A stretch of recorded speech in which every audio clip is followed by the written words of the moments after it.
محترم سامعین حاضرین،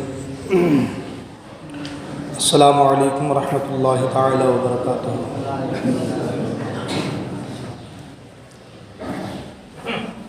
الحمد للہ وکفا، سلام علی عبادہ الذین اصطفیٰ، اما بعد فاعوذ باللہ من الشیطان الرجیم، بفضلک بسم اللہ الرحمن الرحیم۔ یا ایہا الذین آمنوا قوا انفسکم واہلیکم نارا۔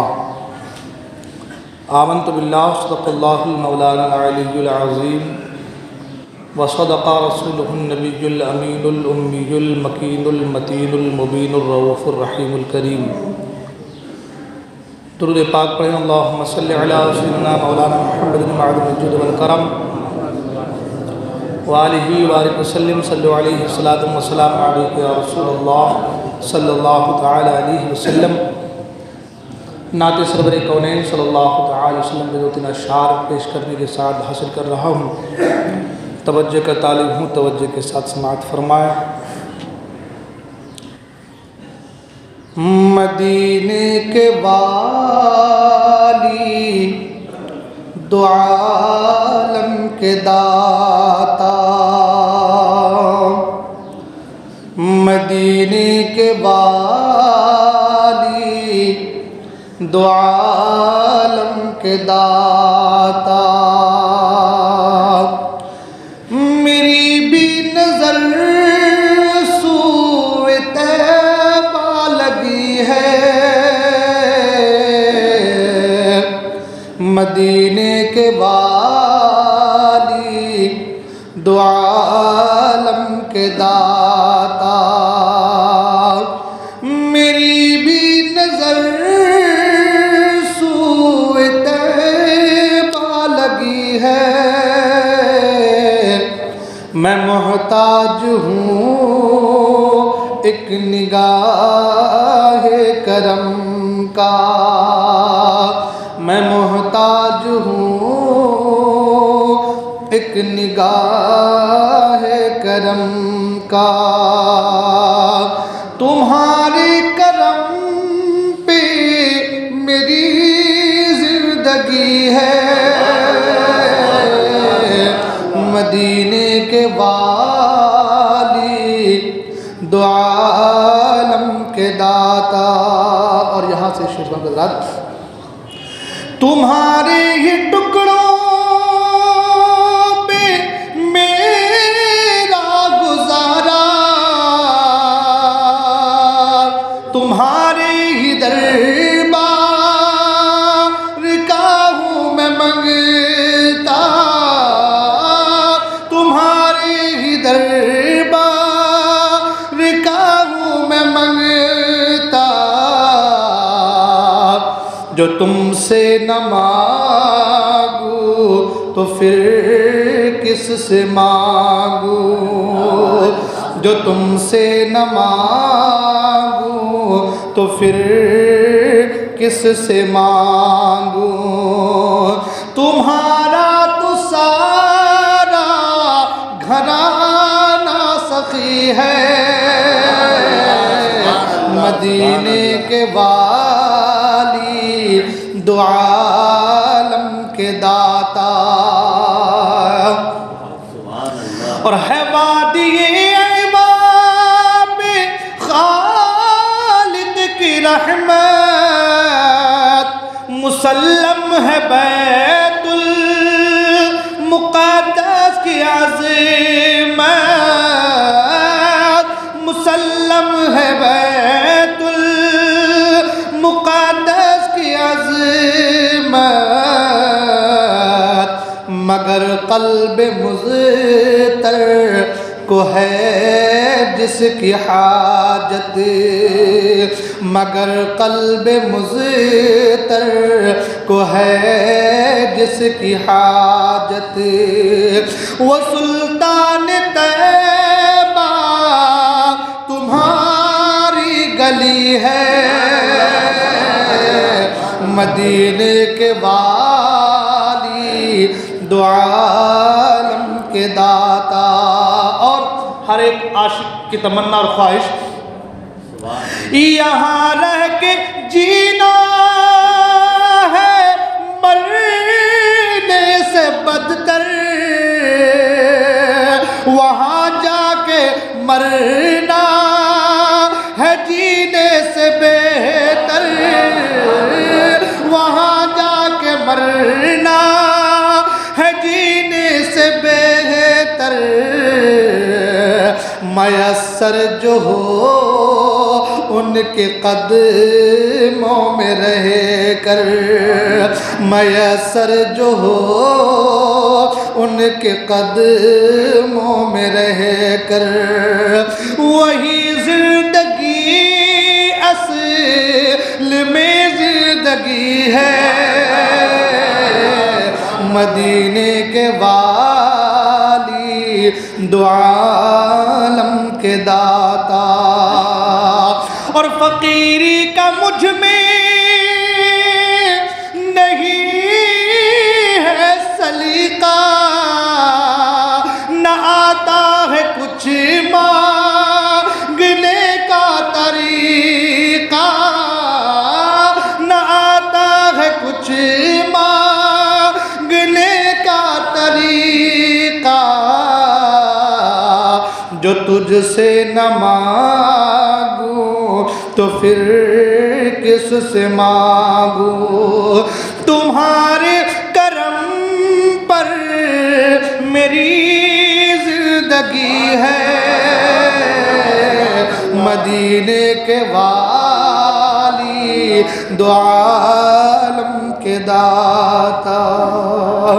درود پاک پہ اللہم صلی علی سیدنا مولانا محمد المعدن الجود والکرم منبع العلم والحلم والحکم وآلہ الکرام ابنہ الکریم بارک وسلم صلی علیہ الصلاۃ والسلام علیک یا رسول اللہ صلی اللہ تعالی علیہ وسلم۔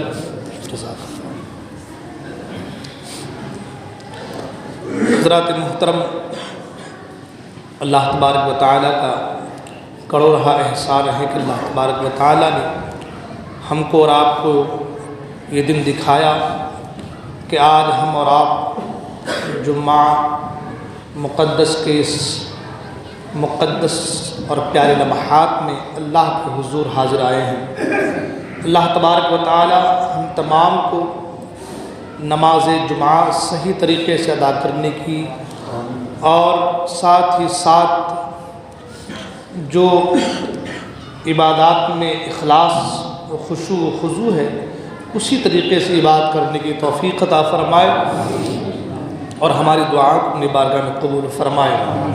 حضرات محترم، آج کے اس مقدس جمعے میں کچھ چند باتیں آپ حضرات کے سامنے لے کر کے حاضر آیا ہوں، اور یہ ٹاپک بہت ہی زیادہ وسیع ہے، کئی جمعے اس کے درکار ہیں، اور انشاءاللہ الرحمن اگر زندگی نے وفا کی، آپ لوگوں کی محبتیں رہی، دعائیں رہی، تو انشاءاللہ میں اس ٹاپک کو آگے بھی بڑھانے کی کوشش کروں گا، اس لیے کہ یہ وہ ٹاپک ہے جو آج ہر گھر کی، معاشرے کی، اور ساتھ ہی ساتھ جو ہے پوری قوم کے لیے ضروری اور لازمی ہو چکا ہے۔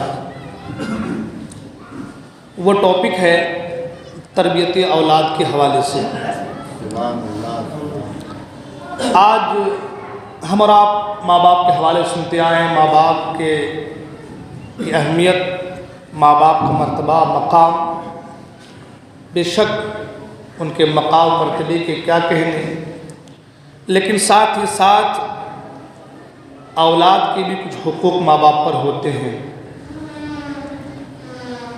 اور جب تک ہم ان حقوق کو ادا نہیں کریں گے نہ ہماری اولاد کی صحیح معنوں میں تربیت ہو سکتی ہے، نہ ہمارا گھر پریوار سدھر سکتا ہے، نہ ہمارا معاشرہ سدھر سکتا ہے، اور نہ ہی قوم مسلم کے اندر تبدیلیاں جو پہلے تھیں، جو چلی گئی ہیں، وہ آ سکتی ہیں۔ تو جو پہلے تھیں اور چلی گئی ہیں ان چیزوں کو لانے کے لیے اولاد کی تربیت سب سے زیادہ آج کے زمانے میں اہمیت کا حامل ہے، اس لیے کہ آپ لوگ بارہا سنتے آئے ہیں کہ نوجوان نسل جو ہے وہ قوم کی ریڑھ کی ہڈی ہوتی ہے۔ اگر نوجوان راہ راست پر آ جائے، ان کی تربیت پختہ اور اچھی ہو تو پورا معاشرہ سدھر سکتا ہے۔ اس لیے میں نے سوچا کہ میں ماں باپ کے حوالے سے آپ لوگ سنتے آ رہے ہیں، سن رہے ہیں، میں انشاءاللہ میں بھی بولا ہوں، کئی بار بولا ہوں، بولوں گا انشاءاللہ، لیکن میں نے چاہا کہ آج تربیت اولاد کے حوالے سے بھی کچھ باتیں میں آپ کے گوش گزار کروں، تاکہ ہمیں یہ بھی تو لگے کہ ہماری کیا کیا کوتاہیاں ہیں، کیا کیا خامیاں، کیا کیا غلطیاں ہیں، جن غلطیوں کے بنا پر آج اولاد ہماری نافرمان ہوتی نظر آ رہی ہے۔ سب سے پہلے ایک چیز آپ یہ خیال رکھیں کہ والدین کی ایک عظیم ذمہ داری ہے کہ اسلامی تعلیمات کی روشنی میں اپنے اولاد کی تربیت کرے۔ اور آپ کو یہ بھی معلوم ہونا چاہیے کہ اولاد والدین کے پاس اللہ تعالیٰ کی ایک عظیم نعمت اور امانت ہے۔ اولاد جو ہے وہ آپ کے پاس اللہ کی نعمت ہے اور اللہ کی امانت ہے، اور آپ جانتے ہیں کہ امانت میں اگر کوئی خیانت کرے تو کل وہ پکڑا جائے گا۔ تو اولاد جب آپ کے پاس امانت ہے تو اولاد جو امانت ہے اس امانت میں خیانت کرنا، یعنی کل آپ کو بھی اللہ تبارک و تعالیٰ کی بارگاہ میں جواب دینا ہوگا۔ تو اولاد جو ہے وہ امانت ہے اللہ کی آپ کے پاس، اور اس امانت کے حوالے سے اللہ تعالیٰ کل قیامت کے میدان میں آپ سے سوال کرے گا۔ بلکہ حدیث پاک میں تو فرمایا گیا ہے کہ اولاد اپنے باپ کے گریبان کو، دامن کو تھام لے گا اور کہے گا کہ مولا یہ میرا باپ میری صحیح طریقے سے تربیت نہیں کر پایا، یا میری صحیح طریقے سے تربیت نہیں کیا، اگر یہ مجھے نمازوں کا حکم دیتا، مجھے برائیوں سے منع کرتا، مجھے اچھی تعلیم، اچھی تربیت دیتا تو میں گناہوں کی طرف نہ جاتا، میں اچھائیوں کی طرف جاتا، بھلائیوں کی طرف جاتا۔ ان کی تربیت نہ دینے کا نتیجہ ہے کہ میں راہ راست سے بھٹکا۔ تو حدیث پاک میں آیا کہ کل قیامت کے میدان میں اللہ تعالیٰ اس شخص کی نیکیاں اس کے اولاد کو عطا کر دے گا، اور پھر بھی اگر اس کے گناہ اور زیادہ ہو اور باپ کی نیکیاں کم ہو جائے تو اللہ تعالیٰ بچے کے گناہ کو باپ کے سر میں ڈال کر کے باپ کو جہنم میں روانہ کر دے گا اور بچہ جنت میں چلا جائے گا۔ قرآن مجید میں اسی لیے اللہ نے فرمایا یا ایھا الذین آمنوا قوا انفسکم واہلیکم نارا، اے ایمان والو اپنے کو، اپنی جان کو اور اپنے اولاد کو جہنم کی آگ سے بچاؤ۔ صرف یہ نہیں کہا کہ تم اپنے آپ کو جہنم سے بچاؤ، قرآن نے یہ نہیں کہا کہ تم اپنے آپ کو جہنم سے بچاؤ، قرآن نے آپ کے ساتھ، آپ کی جان کے ساتھ، آپ کے اہل و عیال یعنی آپ کے اولاد کے حوالے سے بھی کہا کہ ان کی بھی تمہارے اوپر ذمہ داری ہے، ان کی بھی تمہارے اوپر ذمہ داری ہے۔ جس طریقے سے تمہیں خوف ہے کہ اگر میں نماز نہ پڑھا تو میں جہنم میں جاؤں گا، یا نماز نہ پڑھا تو میرا خدا مجھے سزا دے گا، یا نماز نہ پڑھا تو اللہ ناراض ہوگا، تو ایسے ہی آپ کے اوپر ضروری ہے کہ آپ اپنے بچے کو بھی ایسی ہی تاکید کریں، یہی بات بتائیں، یہی بات سمجھائیں کہ بیٹا اگر آپ نے نماز نہ پڑھی، برائیوں کی طرف گئے، گناہوں کی طرف گئے، نیک اعمال نہ کیے، تو آپ کا رب آپ کو جہنم میں داخل کرے گا یا عذاب دے گا۔ تو قرآن مجید نے بالکل صاف الفاظ میں کہہ دیا کہ اپنے آپ کو، اپنی جان کو، اپنی اہل و عیال کو، اپنی اولاد کو جہنم کے آگ سے بچاؤ۔ ہمارے یہاں معاشرے میں کیا ہوتا ہے، ہم یہ کہتے ہیں کہ بھائی اولاد کی تربیت جو ہے، بچے کی تربیت جو ہے وہ ماں کے اوپر ہے نا، یہ بات آتی ہے ہمارے یہاں۔ حالانکہ آپ قرآن کے حوالے سے دیکھیں تو آپ کو پتہ چلے گا کہ اولاد کی تربیت ماں پر سے کہیں زیادہ باپ پر ہے۔ ابراہیم علیہ السلام نے اپنی اولاد کو دعا کی، یعقوب علیہ السلام اپنی اولاد کے حوالے سے فکر مند رہے. ہاں آپ جتنے بھی انبیاء کے تذکرے آپ اور جہاں جہاں بھی انبیاء اکرام نے اپنی اولاد کے حوالے سے دعا کی فکر مند رہے ہیں, وہاں باپ کا ذکر ہے, ماں کا ذکر نہیں ہے. وہاں پر ذکر جو ہے وہ باپ کا ہے, ماں کا نہیں ہے. تو پتہ یہ چلا کہ بچے کی تربیت میں زیادہ حق جو ہوتا ہے وہ باپ کا ہوتا ہے. بچے کی تربیت میں جو بڑا حق ہوتا ہے, زیادہ حق ہوتا ہے, وہ کس کا ہوتا ہے؟ باپ کا ہوتا ہے. اور ایک چیز اور, ہر انسان آج اپنے اولاد کے حوالے سے فکر مند ہے. ہر کوئی کہہ رہا ہے کہ میرا بیٹا پتہ نہیں آگے کیسا بنے گا, کیسا رہے گا, میرا بیٹا گناہ کی طرف جا رہا ہے, برائیاں کر رہا ہے, اچھے کام نہیں کر رہا ہے, نماز نہیں پڑھ رہا ہے. تو ہر باپ آج فکر مند ہے.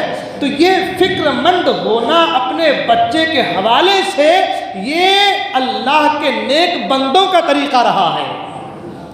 یہ اپنی اولاد کے حوالے سے فکر مند رہنا یہ اللہ کے نیک بندوں کا طریقہ رہا ہے کہ وہ اپنی اولاد کے حوالے سے فکر مند رہتے کہ میرا بیٹا میری نقش قدم پر چلے اور میں جس طریقے سے اللہ کی راہ میں لگا ہوں میرا بچہ بھی اللہ کی راہ میں لگے, اللہ کی راہ میں میرا بچہ بھی لگے. تو پہلی بات تو یہ فائنل ہو گئی کہ اولاد کی تربیت کے حوالے سے جہاں بھی ذکر ہے وہاں پر باپ کا ذکر ہے کہ باپ اپنے اولاد کی تربیت کرے. یہ تمہیدی باتیں میں اس لیے صرف بیان کر رہا ہوں تاکہ ہمارے ذہنوں میں جو آج ایک خلا پیدا ہو گئی ہے یا ہمارے ذہنوں میں ایک خلش رہ گئی ہے یا ہمارے ذہنوں میں ایک دھندلا پن آ گیا ہے کہ بھائی میرا بچہ میری بات نہیں سن رہا ہے, میرا بچہ پتہ نہیں کس کے کہنے پہ جا رہا ہے. تو یہ ساری باتیں بالکل آئینے کی طرح صاف ہو کر کے ہمارے سامنے آئے اور ہم جو کہتے ہیں کہ میرا بیٹا بگڑ گیا ہے, تعویذات لینے جاتے ہیں, فلاں کام کریں, فلاں پیروں کے پاس فقیروں کے پاس جاتے ہیں, تو وہ ساری چیزیں بالکل صاف و شفاف ہو کر کے ہمارے سامنے آ جائے اور پتہ چلے کہ اگر ہمارا بچہ ہماری اولاد اگر ہمارے کہنے پہ عمل نہیں کر پا رہا میرا بیٹا تو اس میں کسی پیر فقیر یا تعویذ والے کے پاس جانے کی ضرورت نہیں ہے. یہ ان کی کمی نہیں ہے, یہ ہماری کمیاں ہیں. یہ ان کی غلطی نہیں ہے یا ان کی کمی, بچے کی کمی نہیں ہے کہ بچوں کو کسی نے بہکا دیا, کسی نے سکھا دیا, کسی نے پڑھا دیا. یہ بات نہیں ہوتی ہے. اصل بات یہ ہوتی ہے کہ کمی ہمارے اندر رہتی ہے اور ہماری کمیوں کی وجہ سے بچہ دھیرے دھیرے دھیرے دھیرے سیکھتا جاتا ہے اور پھر بچہ ایک وقت ایسا آتا ہے بالکل تناور درخت کی طرح اکڑ کر کھڑا ہو جاتا ہے. حضرت امام غزالی رحمۃ اللہ تعالیٰ علیہ فرماتے ہیں بچے کی تربیت کے حوالے سے, توجہ ادھر آپ لوگ, حضرت امام غزالی رحمۃ اللہ تعالیٰ علیہ بچے کی تربیت کے حوالے سے فرماتے ہیں کہ بچے کی مثال کچی لکڑی کی طرح ہے. کس کی طرح ہے؟ کچی لکڑی. اس کو جس طرح آپ موڑنا چاہیں گے, بھینڈ کرنا چاہیں, گھمانا چاہیں گے, گھوم جائے گی. ادھر بھی گھما تو گھوم جائے گی, ادھر بھی گھما تو گھوم جائے گی. مگر وہی لکڑی اگر سوکھ جائے اب گھماؤ گے تو ٹوٹ جائے گی. ہاں اب اس کو گھماؤ گے تو وہ ٹوٹ جائے گی. تو پتہ چلا کہ بچے کی تربیت میں ماں باپ کا ہاتھ ہوتا ہے اور تربیت بھی کب کرنی ہے؟ جب وہ چھوٹا رہے تبھی تربیت کرنی ہے. تربیت کب کرنی ہے؟ جب بچہ, ہمارے یہاں عموماً یہ ہوتا ہے کہ بچہ 3 سال 4 سال کا ہے تو کوئی غلطی کر جائے تو کہتے ہیں ابھی چھوٹا ہے, جب بڑا ہو جائے گا تو اپنے آپ سیکھ جائے گا. کہتے ہیں نا, جب وہ بڑا ہو جائے گا تو اپنے آپ اسے سمجھ میں آ جائیں گی باتیں اور وہ سیکھ جائے گا. لیکن آپ ڈاکٹروں سے پوچھیں اس کے حوالے سے یا اسلامی نظریات کی بنا پر بھی, اب ڈاکٹروں کی بات تو میں نہیں کروں گا, اسلامی نظریات کی بنا پر بھی جانتے ہیں آپ لوگ بارہا سنے ہیں سرکار غوث پاک رضی اللہ تعالیٰ جب پیدا ہوئے تو 18 پارہ کے حافظ قرآن تھے نا, سنے ہیں نا آپ لوگ علماء کرام سے. تو ماں کے پیٹ میں رہ کر کے سرکار غوث پاک نے 18 پارہ قرآن حفظ کر لیا. استاد نے پوچھا کہ اے عبد القادر آپ نے یہ قرآن کہاں سیکھا؟ میں یہ باتیں اس لیے بتا رہا ہوں کہ توجہ ہمیں اپنی اولاد کی تربیت پر کس طریقے سے اور کب سے دینی ہے. تربیت ہمیں کب سے اپنی اولاد کی کرنی ہے اور کس طریقے سے کرنی ہے. ماں کے پیٹ سے دنیا میں آئے, مدرسے میں گئے اور سنایا آپ نے قرآن تو 18 پارہ آپ نے مکمل سنا دیا۔ استاد نے پوچھا کہ عبد القادر جیلانی آپ نے 18 پارہ قرآن سنا دیا تو آپ نے یہ سیکھا کہاں سے؟ آپ نے یہ سیکھا کہاں سے؟ تو سرکار غوث پاک نے کیا فرمایا کہ میری ماں 18 پارے کی جو حافظہ ہے، حافظ قرآن ہے، روزانہ 18 پارہ پڑھتی ہے، اور میں ماں کے پیٹ سے سنتا تھا، ماں کے پیٹ میں رہ کر کے سن کے میں نے قرآن یاد کر لیا۔ سبحان اللہ۔ تو اب پتہ یہ چلا کہ بچے کی تربیت دنیا میں آنے کے بعد نہیں، بلکہ ماں کے پیٹ سے ہی بچے کی تربیت کا آغاز کرنا ہے۔ سبحان اللہ، سبحان اللہ۔ بات میرے سمجھ میں آ رہی نا؟ تربیت کا آغاز کہاں سے کرنا ہے؟ جب بچہ ماں کے پیٹ میں ہو۔ حدیث پاک میں بھی ہے کہ جب بچہ 4 مہینے کا ہو جائے اس میں روح پھونک دی جاتی ہے نا۔ جب روح پھونک دی جائے تو سننے کی طاقت آ گئی، ہاں سننے کی طاقت آ گئی۔ اب 4 مہینے میں روح پھونک دی گئی، بچہ ماں کے پیٹ میں ہے، اور باپ جو ہے اس بچے کی ماں سے جھگڑا کر رہا ہے، گالی گلوچ کر رہا ہے، کچھ بھی کر رہا ہے، ڈانٹ ڈپٹ کر رہا ہے، وہ بچہ ماں کے پیٹ سے ان باتوں کو سن رہا ہوتا ہے۔ بچہ جو ہے ماں کی پیٹ سے ان باتوں کو سن رہا ہوتا ہے۔ جب وہ بچہ دنیا میں آتا ہے تو آنے کے بعد اس کا دماغ بالکل چڑچڑاہٹ پر اس کے دماغ میں رہتا ہے۔ غوث پاک دنیا میں آئے، ماں کے پیٹ میں تھے تو ماں قرآن پڑھ رہی تھی تو 18 پارہ قرآن یاد ہو گیا۔ ماں قرآن کی تلاوت کر رہی تھی تو 18 پارہ قرآن یاد ہو گیا۔ اب اگر ہمارے یہاں کیا ہوتا ہے کہ ماں کے پیٹ میں بچہ ہے اور گھر میں جھگڑے ہو رہے ہیں، گالی گلوچ ہو رہے ہیں، تنازع بڑھ رہے ہیں، آپس میں جھگڑا ہو رہا ہے، بہت گہما گہمی بہت ساری باتیں ہوتی ہے۔ اب جب بچہ وہاں سن رہا ہوتا ہے اور آپ گالی گلوچ کر رہے ہیں، جھگڑا کر رہے ہیں، انتشار جو بھی ہے ساری باتیں کر رہے ہیں، تو اب بچہ جب دنیا میں آنے کے بعد وہ حافظ قرآن کیسے بن پائے گا؟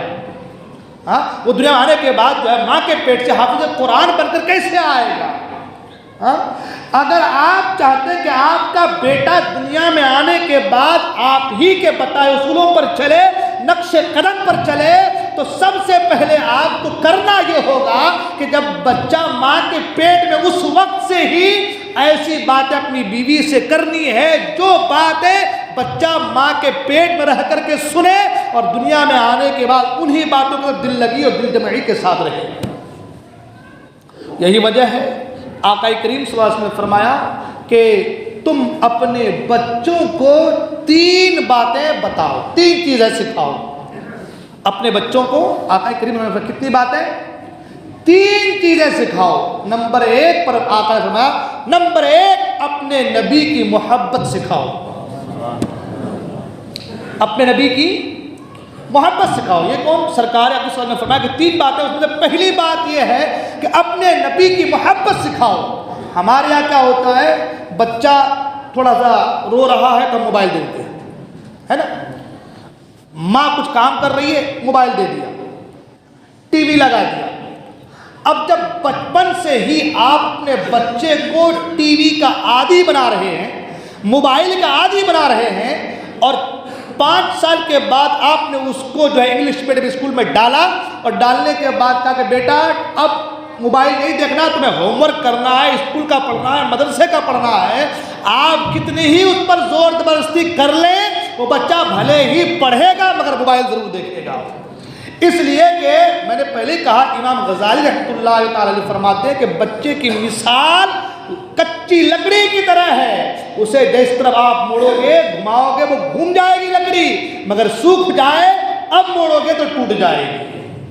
تو ہمارے بچوں کی تربیت کا بھی جو معاملہ ہے، یہ باتیں میں اس لیے بیان کر رہا ہوں کہ ہمارے یہاں کیا ہوتا ہے، ہر ماں باپ کی یہ گزارش اور یہ باتیں کہ بچہ ہمارا نہیں سن رہا ہے، بچہ ہمارا نہیں سن رہا ہے۔ تو میں اس لیے چند باتیں آپ لوگوں کی گزار کرنا چاہوں گا۔ پہلے میں نے کہا کہ اولاد اللہ کی امانت ہے تمہارے پاس، اولاد جو ہے آپ کے پاس کیا ہے، اللہ کی امانت ہے، اور امانت میں اگر آپ خیانت کریں گے امانت کو آپ صحیح طریقے سے اس تک نہیں پہنچائیں گے، آپ جواب دہ ہوں گے۔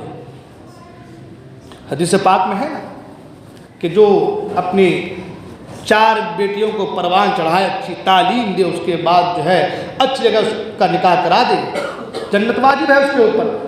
2 کا بھی ذکر ہے، 1 کا بھی ذکر ہے۔ تو اگر یہ چیزیں ہیں تو کس بنا پر ہیں؟ اپنی اولاد کی صحیح طریقے سے تعلیم و تربیت کی بنا پر ہے۔ جنت اگر مل رہی ہے تو کس بنا پر؟ اپنی اولاد کی صحیح تعلیم اور صحیح تربیت کی بنا پر۔ تو صحیح تربیت دینا یہ اولاد کا حق ہے اس کے ماں باپ کے اوپر، کہ ماں باپ اپنی اولاد کو صحیح تعلیم اور صحیح تربیت دے، صحیح تعلیم اور صحیح تربیت دے۔ تو اب معاملہ یہ ہو رہا ہے کہ ہم اسکول میں ڈال رہے ہیں بچے کو 5 سال میں، 6 سال میں، اس کے بعد کہہ رہے بیٹا اب موبائل مت دیکھنا، ہاں اب موبائل نہیں دیکھنا کیونکہ تمہارے پاس ٹائم نہیں ہے، تمہیں ہوم ورک بھی کرنا ہے، تھوڑا سا آرام بھی کرنا ہے، صبح ارلی مارننگ تمہیں اسکول میں بھی جانا ہے، پھر تمہیں شام کو حضرت کے بعد مدرسے بھی جانا ہے، پھر تم کو قاعدہ یاد کرنی ہے یا جو ہے وہ قرآن شریف یاد کرنا ہے، پھر تمہیں اسکول کا پڑھنا ہے۔ اتنے سارے ہوم ورک اسکول کے ہوتے ہیں، گھر کے ہوتے ہیں، تو بچہ بالکل عجیب سی فیلنگ کرتا ہے، بالکل ایسا لگا بالکل اس کے اوپر ایک بوجھ ہو جاتا ہے۔ تو بچہ کیا کرتا ہے، پھر تھوڑا سا لکھتا ہے نا موبائل دیکھتا ہے، تھوڑا لکھتا ہے تھوڑا موبائل دیتا ہے۔ تو کہنے کا مطلب ہے کہ ہمیں بچپن سے ہی اپنے اولاد کی اس انداز میں ٹریننگ دینی ہے، اولاد کو تربیت کرنی ہے کہ بچہ 7 سال 8 سال 10 سال کا ہو جائے تو اسے پتہ نہ چلے کہ موبائل ہے کیا، ٹی وی ہے کیا۔ اس لیے آقا کریم نے فرمایا کہ سب سے پہلے 3 چیزیں اپنے اولاد کو سکھاؤ، اور نمبر 1 پر اپنے نبی کی محبت سکھاؤ۔ کیا سکھاؤ؟ اپنے نبی کی محبت سکھاؤ۔ بچہ دنیا میں آیا، اب اس کی عمر جو ہے 2 سال کی، قریب ان 2 سال میں 2 سے 4 سال میں آپ کو صرف سرکار کے معجزات کے حوالے سے، سرکار کے کمالات کے حوالے سے، معراج رسول کا، کیونکہ ایسے وقت میں 4 سال 5 سال کی عمر میں آپ بچے کو، جو بچہ کیونکہ دنیا دیکھنا چاہتا ہے، وہ پوچھتا ہے کہ یہ آسمان یہ ہے کیا، یہ زمین ہے کیا، ہم آئے کہاں سے، ہم جائیں گے کہاں، آپ سے ہماری محبت کا یہ رشتہ ہے کیا، ماں باپ ہیں کہتے کسے ہیں، خالو پھپھو پھوپا، یہ ساری یہ رشتے جو یہ ہے کیا، بچہ سمجھنا چاہتا ہے۔ تو ایسے وقت میں آپ اپنے بچے کو اپنے نبی کی داستان بتائیے، ان کو معراج مصطفیٰ بیان کیجیے، میلاد مصطفیٰ بتائیے، سرکار کی ہجرت کے واقعات کو بتائیے، صحابہ کی محبت کے واقعات کو بتائیے۔ جب بچہ یہ باتیں سنے گا تو بچے کو پتہ چلے گا کہ ہاں ہمیں دنیا میں آنے کے بعد کرنا کیا ہے، اور ہم کو دنیا میں بھیجا کس لیے گیا ہے، ہمیں دنیا میں بھیجا کس لیے گیا ہے، اور ہمیں دنیا میں آنے کے بعد کرنا کیا ہے۔ میں نے پہلے کہا نا، ہم کیا کرتے ہیں، کسی فنکشن میں گئے، دے دیے بچے کا موبائل، اب وہ انجوائے کر رہے ہیں، بچے کو موبائل، بچہ خاموش ہے، موبائل کا کھیل رہا ہے، لیکن آپ کو یہ نہیں معلوم کہ آپ کا یہ چند لمحوں کے لیے بچے کو موبائل دے دینا یا ٹی وی کے سامنے بٹھا دینا اس کی پوری زندگی کے لیے کتنا بڑا زہر قاتل ہے، یہ اس کی پوری لائف کے لیے کتنا بڑا خطرہ اور کتنا بڑا زہر قاتل ہے یہ چیز۔ ہمیں اس بات کا احساس اس وقت نہیں ہوتا، کب ہوتا ہے؟ جب بچہ بڑا ہو جاتا ہے، جس طرح لکڑی سوکھ جاتی ہے، اس وقت پتہ چلتا ہے کہ اب اسے ہم ٹیڑھا کرنا چاہتے ہیں، اسے بھینٹ کرنا چاہتے ہیں، اسے موڑنا چاہتے ہیں، اپنے رنگ میں اسے رنگنا چاہتے ہیں، مگر اب یہ بچہ رنگنے کو تیار نہیں ہے۔ ایک چیز اور، آپ یہ چیز کبھی نہیں سوچ سکتے کہ بھائی ہم یہ کام نہیں کریں اور میرا بچہ کرے، یہ امپاسبل ہے، یہ ناممکن ہے۔ مثال کے طور پر ہم ٹی وی دیکھ رہے ہیں، گھر میں بیٹھے بچے بھی ہیں، ماں باپ سب ٹی وی دیکھ رہے ہیں، کوئی غلط مناظر آ گیا سامنے، اب باپ کہہ اپنے بیٹے سے بیٹا تو باہر جا، بیٹا ابھی تو اس لائق نہیں ہے، ابھی تو بڑا نہیں ہے، تو باہر جا۔ تو آپ نے بچے کو جو ذہن دیا وہ یہ دیا کہ اب یہ چیز دیکھنے کے میں اب لائق نہیں ہوں، لیکن جب بڑا ہو جاؤں گا تو یہ چیز دیکھنے کے لائق میں ہو جاؤں گا۔ میری بات سمجھ میں آ رہی ہے آپ کے جو میں بتانا چاہ رہا ہوں کہ بھائی آج ہماری اولادیں اگر بگڑ رہی ہیں تو کسی جھاڑ پھونک کسی کی صحبت نہیں، وہ ہماری غلطیوں کا نتیجہ ہے۔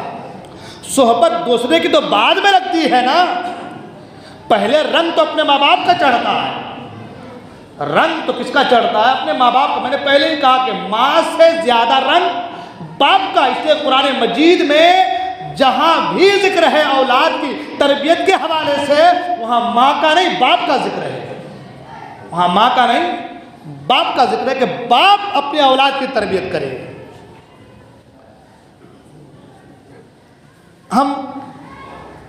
ہمارے گھر کی عورتیں ہیں بے پردہ ہیں، کیا ہے؟ بچی چھوٹی ہے بے پردہ ہے، بڑی اتنی ہوئی بے پردہ ہے، اتنی ہوئی بے پردہ۔ اب بچی ہماری بالغہ کی عمر تک پہنچ رہی ہے، بالغہ ہو رہی ہے، اب ماں کی عمر ہو گئی ہے 50 سال، اب ماں پردہ کر رہی ہے۔ اب ماں کیا کر رہی ہے؟ پردہ کر رہی ہے، اور بیٹی سے کہہ رہی ہے کہ بیٹی تو بھی پردہ کر، بیٹی سے کہہ رہی کہ بیٹی تو بھی پردہ کر۔ تو مجھے بتاؤ کہ وہ جو بچی بچپن سے اپنے ماں کو بے پردہ دیکھی ہے، اب جوان ہونے کے بعد وہ بچی پردہ کیسے کر سکتی ہے؟ ہاں؟ اگر آپ نے اسے باپ پردہ بنانا ہے تو پہلے آپ کو باپ پردہ ہونا پڑے گا۔ ہاں؟ اگر آپ نے اسے اپنی گھر کی بچیوں کو، اپنی اولاد کو، اپنی بیٹیوں کو، اپنی بہنوں کو اگر باپ پردہ بنانا ہے تو پہلے آپ کو باپ پردہ ہونا ہوگا۔ میری بہن اگر باپ پردہ رہنا ہے تو میں جس کو اپنا شریک حیات بنا کر کے لایا ہوں، میری بیوی، اسے میں اس کے سامنے پردے کی تعلیم دوں تو وہ سمجھے گی کہ میرا بھائی اپنی بیوی کو پردہ میں رکھ رہا ہے، میں اس کی بہن ہوں تو مجھے پردے میں رہنی چاہیے۔ یہ کیسے ہو سکتا ہے کہ میں اپنی بیوی کو بے پردہ گھماؤں اور اپنی بہن سے کہوں کہ تم پردے میں رہو؟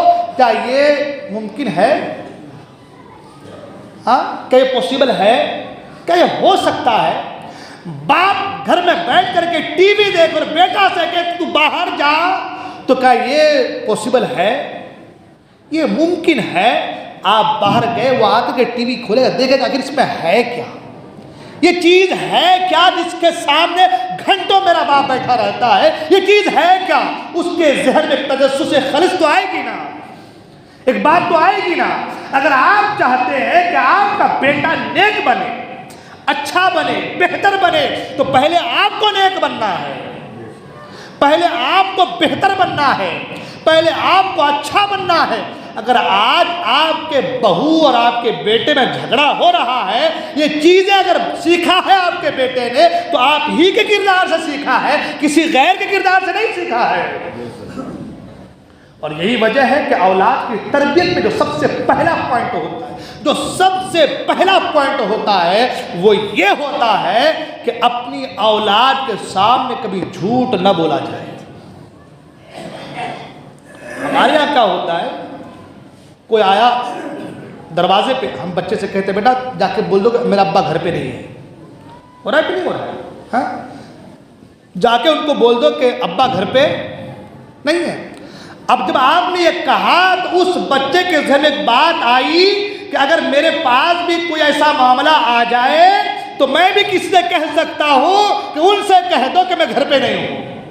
تو جھوٹ کا لبادہ جو آپ نے اپنے بچے کو اڑھایا، یہ آپ کے بچے کے پورے لائف کے لیے کتنا زہر قاتل ہے، اس کا احساس آپ کو اس وقت تو نہیں ہوتا، لیکن وہی بچہ جب آپ کے سامنے جھوٹ بولتا ہے تب جا کر کے آپ کو اس کا احساس ہوتا ہے۔ میری بات، آج میں قرآن و حدیث، نہ حدیث بیان کر رہا ہوں نہ قرآن کی بات ہے، مگر یہ چیزیں قرآن و حدیث سے اخذ کی ہوئی ہیں۔ یہ جو آج ہم رونا رو رہے ہیں کہ ہماری اولادیں ہماری بات نہیں سن رہی، بیٹا ہمارا نافرمان ہو جا رہا ہے، بیٹی ہماری نافرمان ہوتی نظر آ رہی ہے، تو اس نافرمانی کی وجہ کوئی اور نہیں ہے، آپ ہیں اور ہم ہیں۔ میں نے پہلے کہا نا، ہماری عورتیں 50 سال کی ہو جاتی ہے، اب جب اس کی طرف کوئی دیکھنے والا نہیں ہوتا تب جا کے پردہ کرتی ہے، تب جا کر کے وہ پردہ کرتی ہے۔ آپ دیکھیے حال، اللہ اکبر، کیا حال ہے۔ کوئی فکر نہیں ہے، وہ بال کھلے ہیں نہ دوپٹہ ہے، کوئی مطلب نہیں ہے، بیٹی ساتھ میں ہے۔